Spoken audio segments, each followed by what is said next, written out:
Hello dear students, how are you? I hope you will be fine and okay. तो आज हम इस video में क्लास 5th सोशल साइंस का chapter 15 towards freedom cover करेंगे। तो ये हमारी क्वेश्चन आंसर रिवीजन सीरीज चल रही है।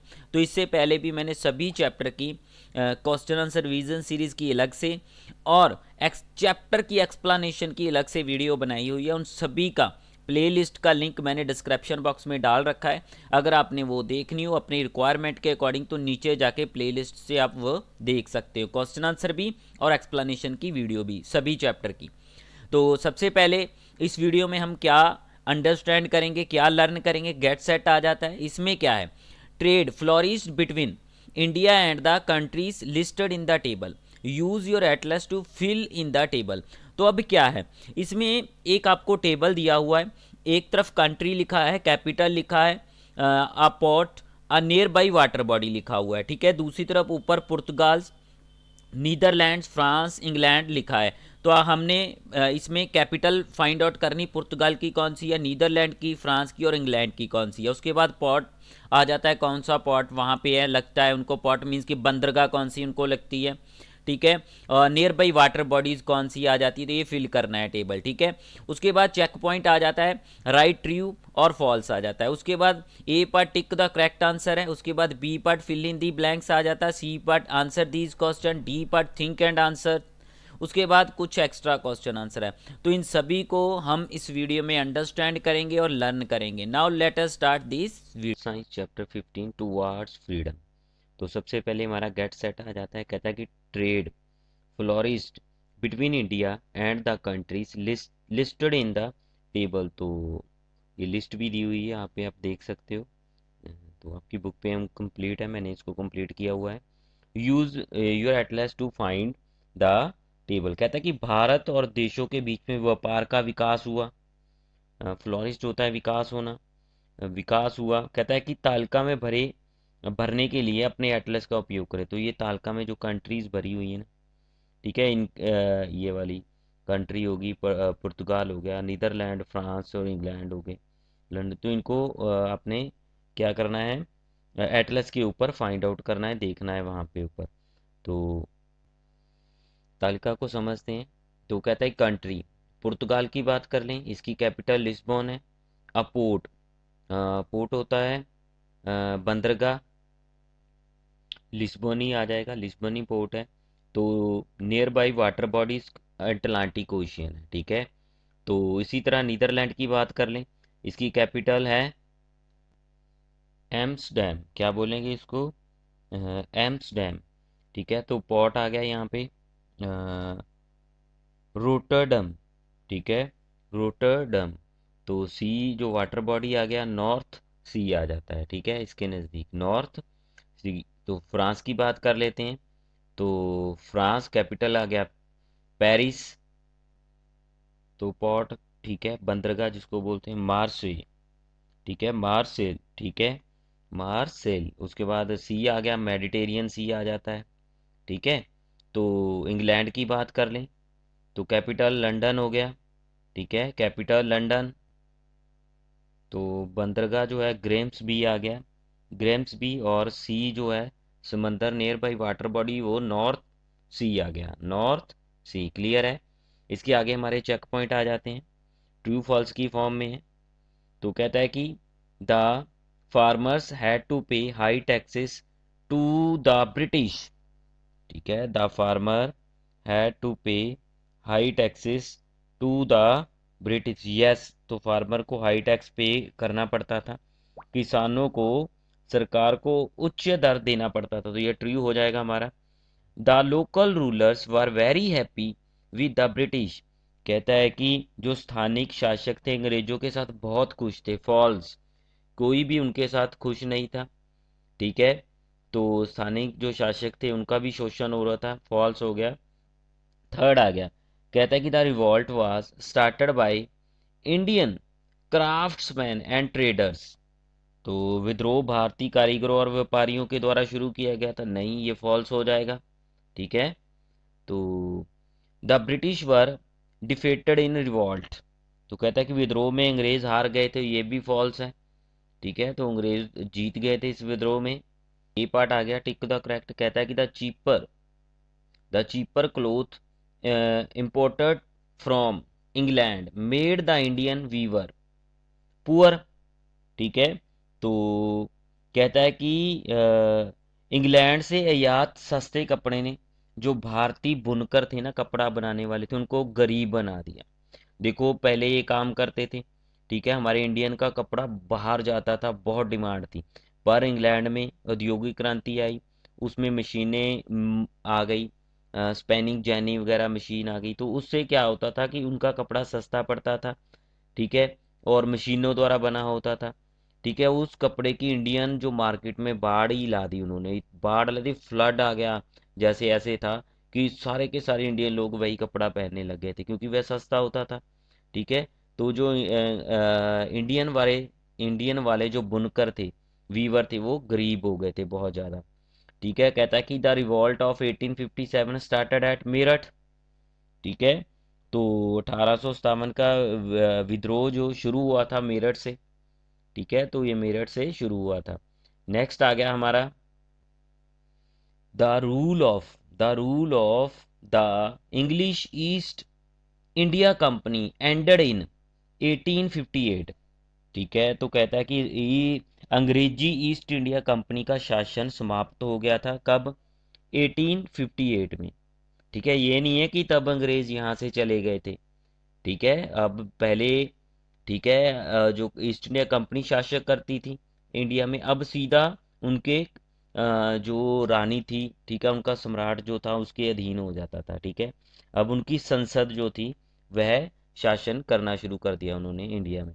तो कहता है कि fourth, modern education in India was introduced by the British. तो ये भी है कि अंग्रेजों ने भारत में आधुनिक शिक्षा की शुरुआत की थी, अंग्रेजों ने की थी ये। The British government introduce the policy of divide and rule to.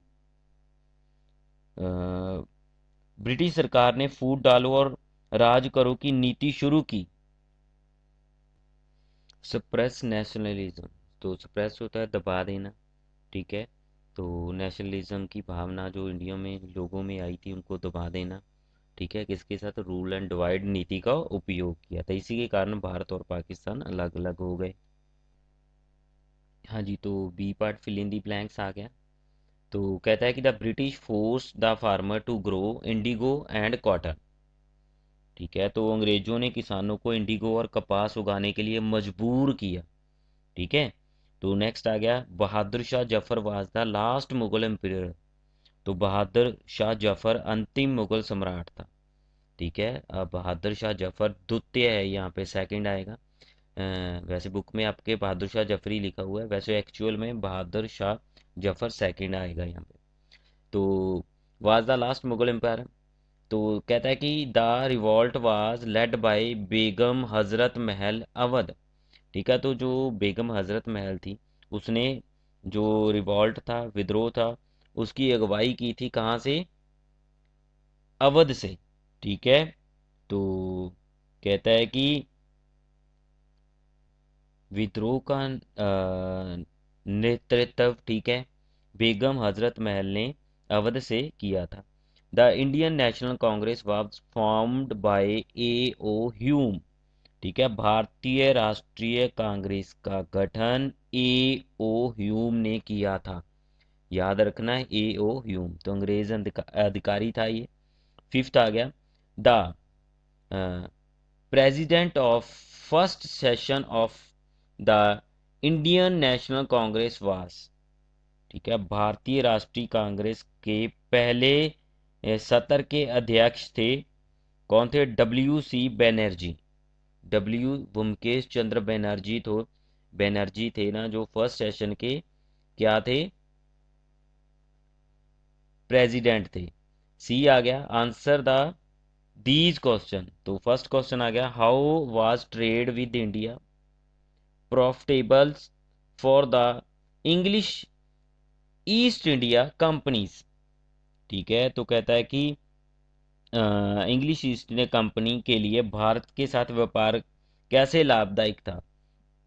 तो आंसर आ गया the English east India company brought goods from India at cheaper rate and sold them in England at and other countries, sold them in England and other country at high prices। तो कहता है कि east India company जो थी ना, ने भारत से सस्ते दरों पर सामान खरीदा और उसे इंग्लैंड और दूसरे देशों में उच्च दामों पर बेचा जाके। ठीक है, this resulted in huge profit for the company. तो इससे कंपनी को भारी मुनाफा हुआ। ठीक है, तो ये ऐसा माना जाता है कि इंडिया से जो वस्तु ले जाते थे ना, वो 60 गुना ज़्यादा महंगी जाके आगे बेचते थे। तो इतना प्रॉफिट होता था इंडिया के साथ व्यापार करने में उनको। तो how did the British exploit the farmer. ठीक है, तो कहता है कि अंग्रेज़ों ने किसानों का कैसे शोषण किया। ठीक है, आंसर आ गया, the British made the farmers पे वेरी हाई टैक्सेस। ठीक है, तो अंग्रेजों ने किसानों को बहुत अधिक कर दिए, कर लगा दिए उनके ऊपर, बहुत ज़्यादा कर देने पड़ते थे किसानों को, अंग्रेजों को। तो इससे उनके शोषण करना शुरू कर दिया इस प्रकार उनका। तो दे हैड टू पे taxes even during flood and droughts. तो उनको, ठीक है, तो उन्हें बाढ़ और सूखे के दौरान भी ना कर देना पड़ता था। ठीक है, ये नहीं फसल तो बेचारों की खराब हो गई है, बाढ़ आ गया या सूखा पड़ गया, तो अब कहाँ से वो पैसा देंगे। तो जबरदस्ती उनसे पैसा लिया जाता था। तो कर के रूप में they were force to grow indigo and cotton. ठीक है, तो उन्हें इंडिगो और कॉटन उगाने के लिए मजबूर किया जाता था, which were brought at very low rates and sold at very high rates in England and other countries. तो अब क्या करते थे, उनको इंडिगो और नील जिनको बोलते हैं, ठीक है, इंडिगो जो रंगाई के लिए काम करते हैं, इसका लिया जाता है, रंगाई के लिए इसका काम लिया जाता है। ठीक है, और कॉटन ग्रो करने के लिए मजबूर कर दिया, ठीक है, किसानों को। और उसके बाद क्या करते थे, जो बहुत कम दरों पर खरीदते थे, जो उनका उत्पादन होता था उनको बहुत कम दरों पे खरीदते थे किसानों के उत्पादन को, और इंग्लैंड और दूसरे देशों में बहुत ज़्यादा दरों पर बहुत ज़्यादा पैसा लेके उनको बेच देते थे। थर्ड क्वेश्चन आ गया, कहता है कि which factor sparked the first war of independence. स्वतंत्रता की पहली लड़ाई किस फैक्टर के कारण शुरू हुई थी। ठीक है, 1857 का जो विद्रोह है उसको स्वतंत्रता की पहली लड़ाई बोलते थे। कैसे शुरू हुई थी, तो आंसर आ गया है, new rifle called the Enfield rifle had been introduced in India by the British. तो एक नई राइफल, ठीक है, एक नई राइफल जो थी ना, इनफील्ड राइफल जिसको बोलते थे, ठीक है, राइफल को भारत में पेश किया गया अंग्रेजों द्वारा। ठीक है, तो आ रूमर, तो रूमर होती है अफवाह, spread that the grease used in the wrapper of the bullets was made from the fat of cows and pigs। तो कहता है कि ये अफवाह फैल गई थी कि जो ग्रीस उसमें यूज़ किया गया है ना, ठीक है, उसको व्रैप करने के लिए, कवर करने के लिए, ठीक है, बुलेट्स जो होती है वह काऊ और जो पिग है ना, सुअर है, उसकी चर्बी से बना हुआ है। ठीक है, तो ये अफवाह फैल गई थी कि जो गोली है ना, सिंपल वर्ड्स में जो गोली है, ठीक है, जो यूज़ करते हैं इसमें, तो वो किसकी है, काऊ और जो फैट काऊ होती है और पिग होती है, सुअर, गाय और सुअर की चर्बी से बनी हुई है। Soldier had to bite off the grease wrapped. ठीक है, तो ये जो शोल्जर होते थे ना, उनको मुंह से उसको काटना पड़ता था। ठीक है, तो bite wrapped of the bullet before loading it in the rifle। ठीक है, शोल्जर हैड टू बाइट, तो उसको काट के उसको निकालना पड़ता था, जो ग्रीस्ड व्रैप किया होता था उसके ऊपर कवर किया होता था बुलेट्स को, इसको लोड करने से पहले राइफल में। This was against the religious sentiment of both the Hindus and Muslims. तो कहता है कि यह हिंदू और मुसलमान दोनों के धार्मिक भावनाओं के खिलाफ था। ठीक है, तो Muslim shoals they refuse to use these rifle and revolted. तो उन्होंने इस राइफल का इस्तेमाल करने से इनकार कर दिया और विद्रोह हो गया। देखो, हिंदू जो है वो गाय को पवित्र मानते हैं और जो मुसलमान है वो सूअर को पवित्र मानते हैं। तो दोनों ने ही गोलियों को चलाना के लिए मना कर दिया, तो इस तरह विद्रोह हो गया। ब्रिटिश के अकॉर्डिंग विद्रोह है ये, हमारे अकॉर्डिंग क्या है, ये स्वतंत्रता की पहली लड़ाई थी हमारे लिए। ब्रिटिश के अकॉर्डिंग देखें तो उनके अकॉर्डिंग ये विद्रोह था। हाँ, हाँ जी, तो क्वेश्चन फोर्थ आ गया, what help the British to suppress the first war of independence. Suppress मतलब दबाना, ठीक है। तो कहता है कि जो प्रथम स्वतंत्रता संग्राम को दबाने के लिए अंग्रेजों की किस तरह मदद की गई, ठीक है। तो आंसर आ गया, the following reason made it easier for the British to suppress the first war of independence. तो कहता है कि निम्नलिखित कारणों से अंग्रेजों के लिए स्वतंत्रता के पहले युद्ध को दबाने में आसानी हुई। कौन कौन से कारण थे, ठीक है। तो हमने देखना है कि अ, किस कारणों ने हेल्प की थी ब्रिटिश को कि वो आज़ादी की, हमारी जो आज़ादी की पहली लड़ाई थी उसको दबा दें। तो फर्स्ट आ गया हमारा आंसर में, it did not spread to all parts of India, ठीक है। यह भारत के सभी हिस्सों में नहीं फैला, ठीक है। तो सबसे बड़ा कारण यह था कि इस विद्रोह को दबा दिया गया था क्योंकि यह भारत के सभी हिस्सों तक नहीं पहुंचा था। Indian soldier did not have sufficient money and good weapons. देखो अब क्या था कि भारतीय सेनाओं के पास पर्याप्त धन भी नहीं था और अच्छे हथियार भी नहीं थे उनके पास। The revolt was not organised properly. तो विद्रोह का जो आयोजन था ना वो ठीक से नहीं किया गया था, मीन्स कि प्रॉपर ऑर्गेनाइज नहीं किया गया था, वेल प्लान्ड वो नहीं था। आगे कहते हैं कि the British soldiers were well equipped equipped well equipped with modern weapons and were very well organized। देखो दूसरी तरफ क्या था कि ब्रिटिश के जो सैनिक थे आधुनिक हथियारों के साथ लैस थे और वह अच्छी तरह संगठित थे। हम हाँ जी, तो ये कुछ कारण थे जिनके कारण जो हमारा फर्स्ट स्वतंत्रता संग्राम था, ठीक है, पहली आज़ादी की लड़ाई जो सफल नहीं हो पाई थी, तो इसमें एक कमियां भी रह गई थी कि एक साथ शुरू नहीं हुआ था ये सारा, ठीक है। हाँ जी, तो क्वेश्चन फिफ्थ आ गया, कहता है कि how did modern education led to the rise of nationalism in India. तो आधुनिक जो शिक्षा ने ना भारत में राष्ट्रवाद का उदय कैसे किया, किस तरह लोगों के मन में प्रेम प्यार, देश के प्रति प्यार की भावना पैदा की, ठीक है। नेशनलिज्म होता है कि लोगों के बीच में नेशन के प्रति प्यार की भावना का पैदा होना। तो फर्स्ट आ गया, कहता है कि modern education awakened the spirit of unity among Indians. तो कहता है कि आधुनिक शिक्षा ने, ठीक है, आधुनिक शिक्षा ने आपस में एकता की भावना जागृत की भारतीयों में, ठीक है। तो educational Indians realised that the British wanted to keep poor and backward. तो शिक्षित भारतीयों ने महसूस किया कि अंग्रेज भारतीयों को गरीब और पिछड़े रखना चाहते हैं। The feeling of nationalism the feeling of nationalism grew stronger and resulted in the formation of the Indian National Congress in 1885। तो कहता है कि राष्ट्रवाद की भावना मजबूत हुई और इसका परिणाम, ठीक है, इसका आंसर क्या निकला कि 1885 में भारतीय राष्ट्रीय कांग्रेस का गठन हुआ, ठीक है। इसी के कारण जो 1885 में राष्ट्रीय कांग्रेस का गठन हुआ। हाँ जी, तो डी आ गया, think and answer. The British called the events of 1857 और 1858 अ स्पाई म्यूटनी। म्यूटनी होता है विद्रोह। Do you think it was just mutiny by some sepoys, give reasons.